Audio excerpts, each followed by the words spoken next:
About 14 years ago, John Travolta tragically lost his son Jet following a seizure. A decade later, he went through more heartbreak after losing his wife Kelly Preston to cancer. But very few people know about the religious beliefs that stopped John from doing certain things that might have helped keep his family alive. And the truth about Scientology's hold over him is shocking. You've always credited Scientology as being the thing that's kept you going. Yes. Kelly passed away on July 2020 following a battle with breast cancer. Shockingly, this actually led to a make-or-break moment for her husband's 45-year devotion to the Church of Scientology, and other members thought that he was on the verge of leaving the church after allegedly defying its orders. And the way he was said to have done this was crazy. It turned out that all he had done was praise Kelly's medical team when he announced that she had passed away. He said in a statement that he and his family would be forever grateful to Kelly's doctors and nurses at MD Anderson Cancer Center. This was believed to have caused outrage at Scientology headquarters as it went against the church's official opposition to cancer treatments. In the writings of Scientology's founder, L. Ron Hubbard, medical professionals were compared to mechanics and were not thought to have a genuine understanding of root cause of human illness. Specifically, former church members claimed that the founder was really opposed to chemotherapy and radiation. One ex-member, Jeffrey Augenstein, believed that John's statement in support of the medical staff was proof that he was backing away from Scientology. Jeffrey went on to take aim at the current head of the church, David Miscavige. He sympathized with the pain and grief that John must have been feeling after losing his wife of 30 years, and added that John's statement made no mention of Scientology or its leader, David. Instead, Jeffrey believed that John had taken matters into his own hands and no longer needed the church. Founder L. Ron claimed back in the 50s that cancer occurs for some pretty shocking reasons. He said that there was always a second dynamic, such as the loss of children, which brought about the condition, and that members would have to be audited following traumatic experiences to make sure that they didn't become sick. Obviously, to most people, this just didn't sound convincing at all. In fact, it sounded pretty insane. But a lot of believers in Scientology have pointed to the fact that Kelly and John did go through a traumatic experience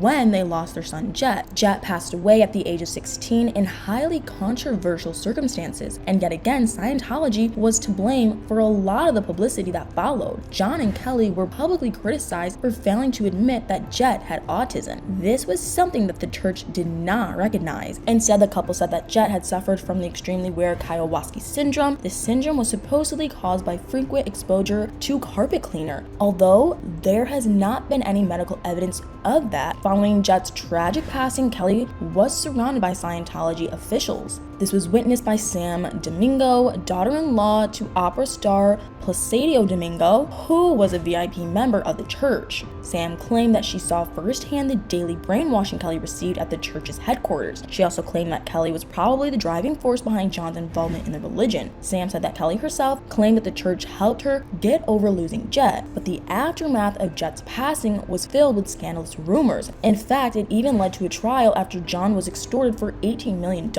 This was in relation to accusations that he had failed to do everything he could have done to save his son. A paramedic and a lawyer were on trial for threatening to release a document about Jet's care. In September 2009, John appeared to give evidence of what happened that horrific day. He said that he was woken by a nanny frantically banging on his bedroom door after Jet had been found unconscious. John and Kelly ran to find their son lying on the bathroom floor after suffering a seizure. The day before John was due to appear in court, he admitted for the first time that Jet was autistic and regularly had fits.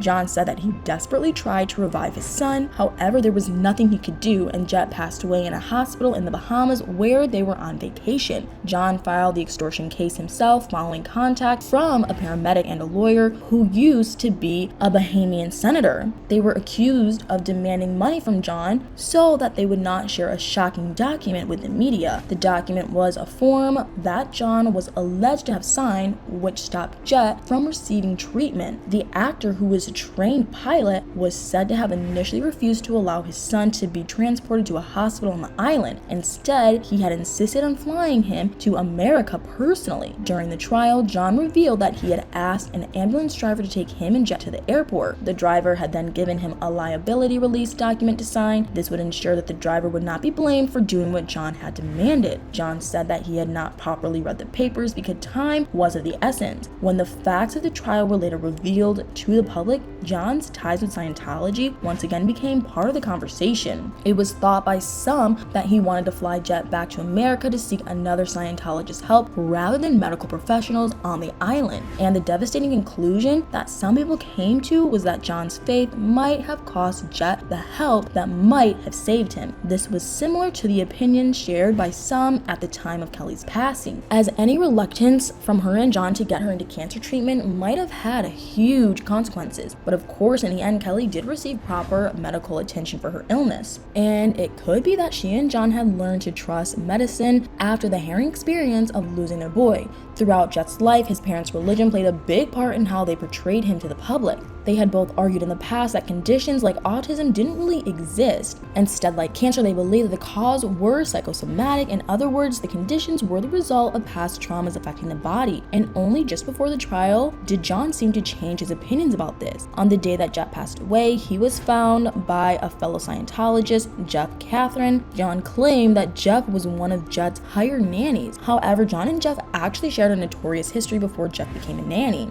Jeff was the same man who had been photographed 3 years earlier being kissed on the lips by John on the steps of his private jet. These photos reignited old rumors about John's personal life and had long been suggested that Scientology had helped protect John's privacy and the details about his romantic partners, and that this was a major reason they had such powerful control over him, and why despite his defiance over Kelly's cancer treatment, John has continued to be a member of the church to this day. He spoke last year after the passing of fellow Scientologist Christy Alley, age 71. Christy also lost her life to cancer. Former church members such as Leah Remini have suggested that Scientology was partially to blame for Christy's passing.